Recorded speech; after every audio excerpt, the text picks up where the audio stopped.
Hello everybody, welcome to the stream. I thought I'd do a little bit of a previewy tactical stream thing that's covering the Crystal Palace match tomorrow when Leeds United are hopefully going to replicate what we did against Crystal Palace earlier in the season, which was a very nice result that sort of proved that we are ridiculously good at set pieces on our day. On our day is doing a little bit of work there, let's be honest. Hello there, Bremner's Ghost. But yeah, let's talk about it. Let's also get the camera pointing in the right way, just so, there we go. The annoying thing with that, like, live chat thing there, is that if I'm right in the middle of the camera, it looks wrong. Also, that's at an angle. That's it. Is that flat? That looks flat. That'll do. But yeah, anyway, diving into it. Leeds against Crystal Palace. Having a look at the table in advance of this match, you might think we won't necessarily be looking particularly good. Leeds United come into this in 15th, Crystal Palace in 14th, fair enough, but they are 7 points clear of us. They are also playing European football. Good evening, Michael. And also they're on better form than us, let's be honest. In the last 5 matches, they've got 3 wins. We've got 1 win, 2 draws, a little bit of a balance. However, they are on a run of win, loss, win, loss, win. So maybe it's followed up by a loss. Let's have a find out.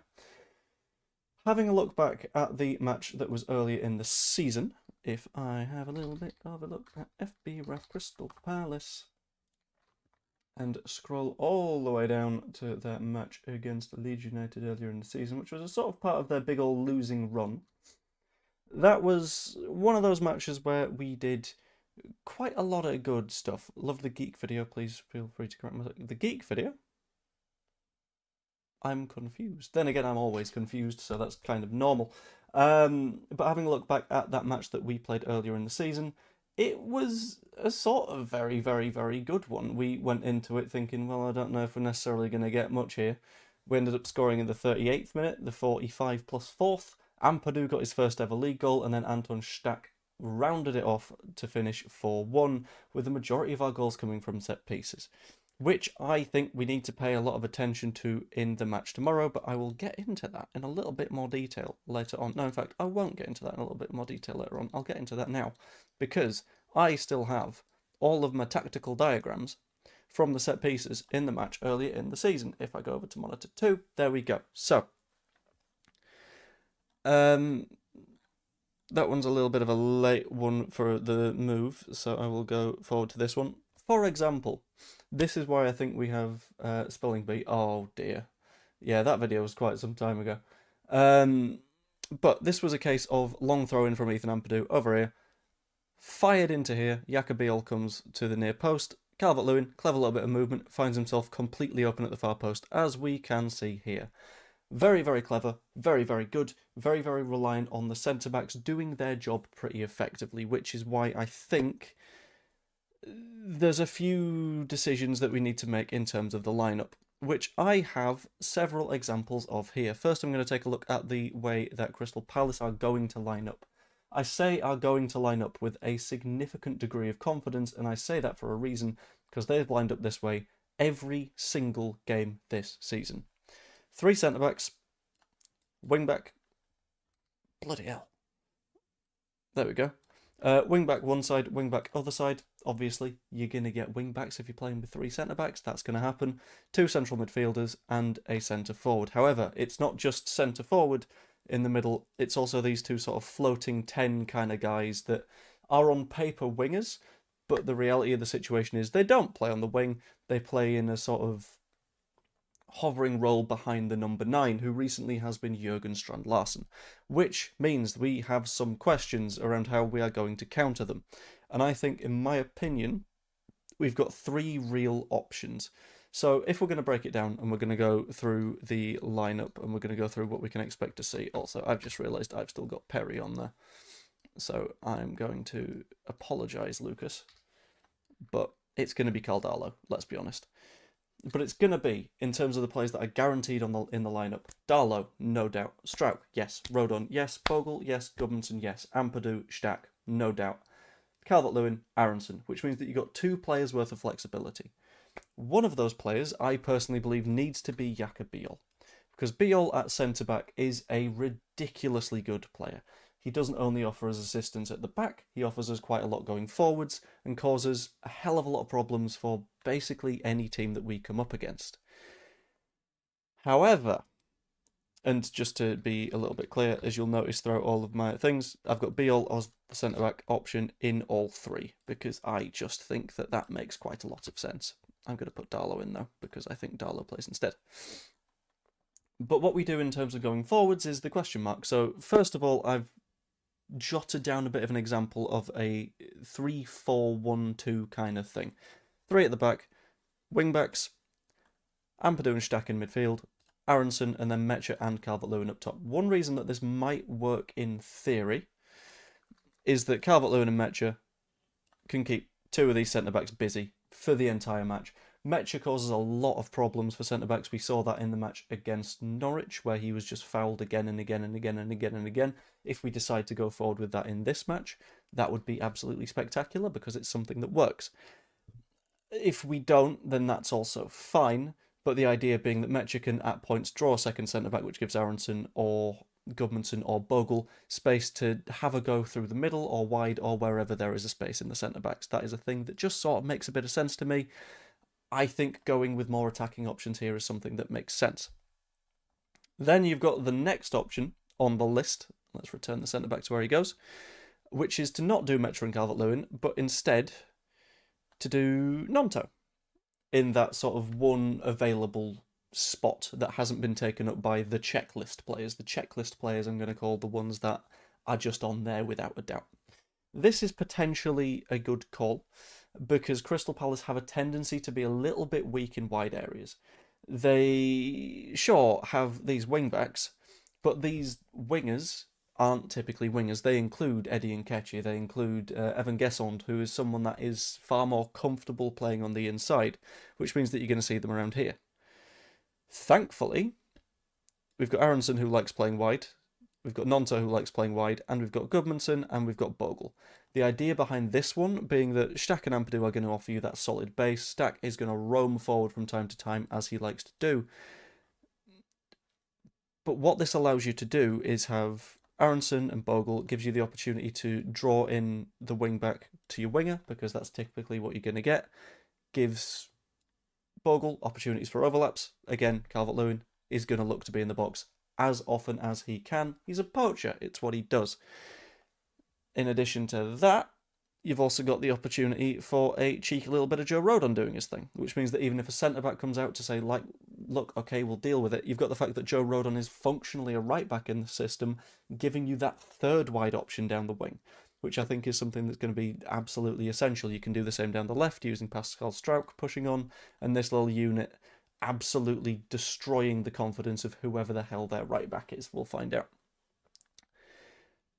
Now, then we get to the option that I think is potentially the likeliest because of a few things that Daniel Farke said. Just to note, this isn't something that won't happen. I think this sort of potentially attacking system does have a decent chance to it because Daniel Farke in the post-Norwich press conference specifically said, no, yeah, this doesn't give me a headache. If anything, this gives me encouragement because now I know that I can trust these players, which is something that we love to see. However, I feel like in terms of that left wing role, he trusts Noah Okafor more than he trusts anyone. And having Noah Okafor in that left wing role would be a bit of a difference maker because statistically, once Noah Okafor is on the pitch, we score every 50-odd minutes. When he's off the pitch, it's every 100 and something minutes. So Noah Okafor does create a hell of a lot of opportunities for us. It's a question of whether or not you trust Willy Gnonto to do that side of the job. And if not, it's going to be this again. It's going to be Gruev taking that role with Stack hovering over to the right-hand side because Aronson is functionally the left winger in this system. Stack maybe a little bit more central, but that's because Bogle's over here. And it's a little bit more of your typical 4-2-3-1. Alive, hello. Being the 4-2-3-1, I know Okafor is doubtful. That's why I'm saying that it's potentially not going to be that system because having Okafor would really sort of help to cement that, but I don't think it's going to be the case.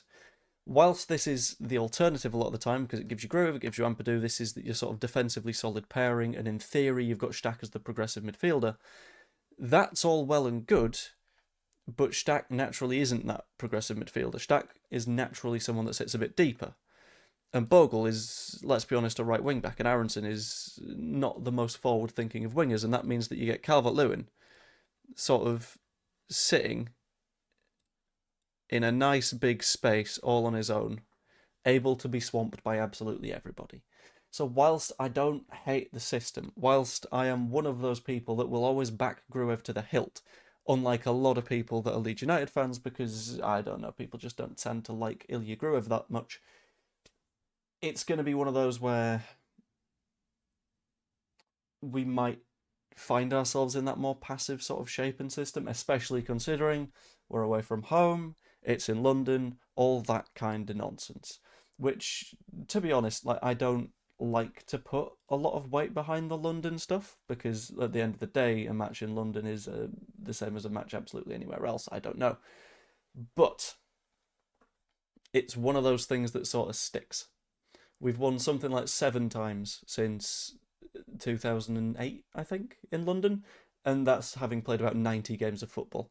So it's not the most promising of numbers, but we'll find out what sort of direction it goes in. In fact, I'm going to run that as a poll. Yes, I am. Who starts? Oh, thank you for becoming a standard member. Is it going to be Nonto? In a sort of, I guess it's a 3-4-3. Is it going to be Mecha? In more of a 3-4-1-2? Or is it going to be Gruev? In that sort of 3-5-1-1 kind of thing. Kind of curious what people think. And this is more of a, what do you predict rather than a what would you do? If it was a sort of what would you do, I imagine everyone goes for the most aggressive of the options. But if it's what do you actually think is going to happen, it's going to be quite an interesting way to see how that sort of lands. Then we get to Crystal Palace. And then we get to the idea that Crystal Palace have a good few weaknesses, and ideally those are weaknesses that we will be looking to exploit. Because I think we're a pretty damn good side and we're going to be able to do something about it. So, as mentioned, they play very consistently in that 3-4-3. They play in the 3-4-3 where those sort of wingers tuck in really close to the centre forward and sort of play in a like rotational system where everyone gets a little bit in the middle, everyone gets a little bit wide. Everyone can do all of the jobs, which is a good thing to be able to do in the Premier League, which makes it kind of annoying for us because I'd like them to not be particularly good. However, having had a look at their sort of recent fixtures and recent matches, they tend to be fairly bad against sides that overly stack the midfield. And this is another reason why I think we might land with the 3-5-1-1, because that is a way that we can put a lot of players into the middle of the park. Having a look at their recent results against AEK Larnaca, against a Cypriot side that are currently third in their league, they played against a team that played a 4-2-3-1, which means a hell of a lot of players stacking into that midfield area, 3 in the middle, and they drew 0-0. Played against Man United, who played with a 4-2-3-1. Again, that's 3 in the middle, and they lost 2-1. Are we seeing a little bit of a pattern?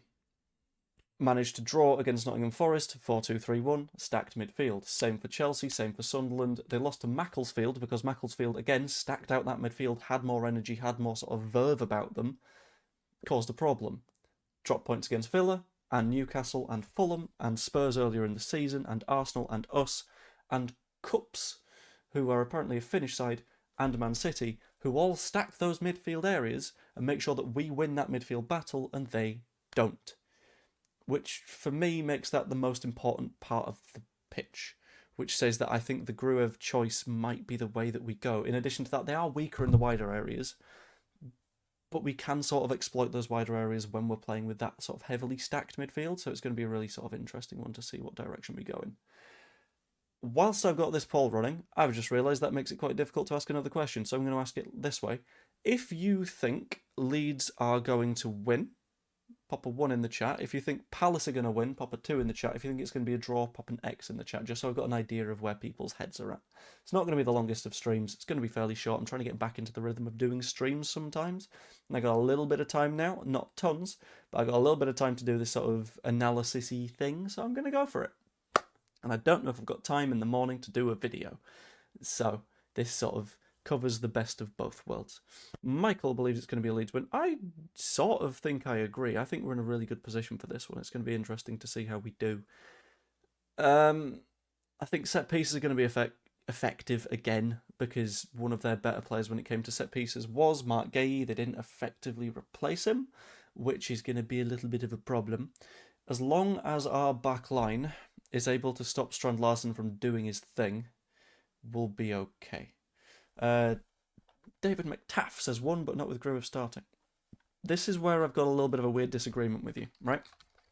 So we've got the whole sort of Gruev conversation going on. Are Leeds worse with Ilya Gruev? Does he slow us down too much? All this kind of stuff. There is a statistic that I saw recently that is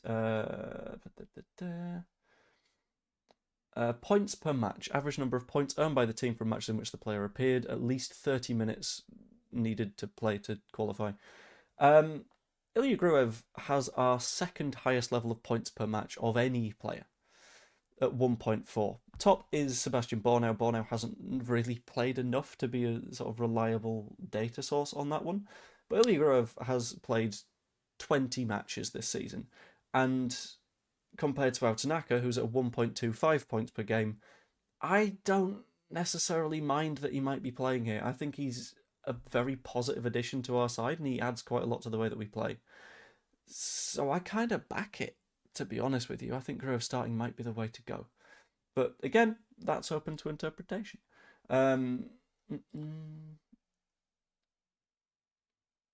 Also, very interesting thing that I've just seen. In terms of goal difference when on pitch, Brendan Aronson is our best player, with Calvert-Lewin being our second best player. We score more and concede less when those two are on the pitch, which kind of makes sense, but we'll find out. It's fine.